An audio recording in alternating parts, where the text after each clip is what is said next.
Hey guys, this is Steve with Good Guys to Great Men. Today's topic is about that anger switch that flips in with you. It's a switch that flips inside your head when you get triggered. Emotionally triggered is a word a lot of guys use when you get angry at something that she said or something that she did or something that she implied. It could be a tone of voice even. It could be sarcasm. Anything that puts you into this little boy mode that we talk a lot about, and that's going into our young 13-year-old boy who gets triggered at just about everything.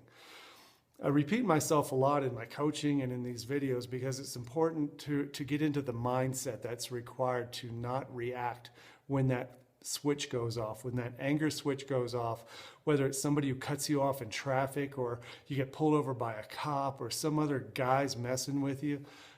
Or in your romantic relationship where it's most difficult to respond like a man instead of reacting like the little boy that we tend to do sometimes.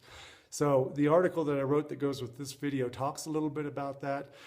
Recent questions I get from guys are from ex-wives or wives. What do I do when she tells me I'm in trouble? What do I do when she treats me disrespectfully?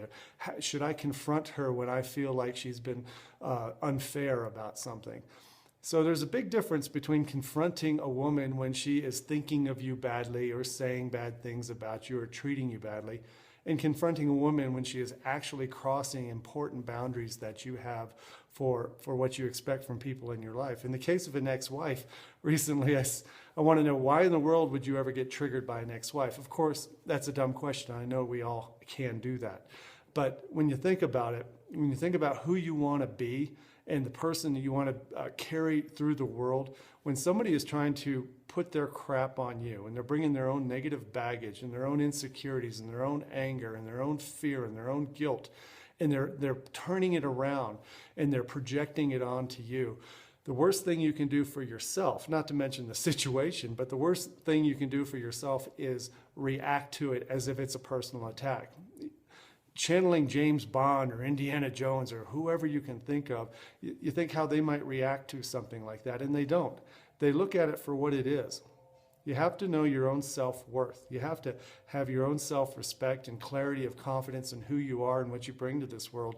So every time something happens where somebody's trying to project their crap onto you and make you feel like you're to blame or you're in trouble, you have a different feeling, you have a different emotion, and it's one more of confidence and compassion. While you don't give a shit about what they think about you, you still care about the distress they're going through. You can still show compassion for the distress that people have who are upset and angry and guilty and trying to project on you. You don't have to strike back. You don't have to make an argument out of it. And that's my advice for you today, is think about who you're channeling, who you want to be whenever you feel the trigger, because the first thing you have to do is think about who you want to be when you feel the trigger instead of letting the little boy react and get into an argument where nobody wins. Nobody wins an argument when you go from an emotional trigger. You'll both end up unhappy, mad, and angry. And that's something I don't want for you. I want you to feel clear and confident and strong. That's what Mojo is.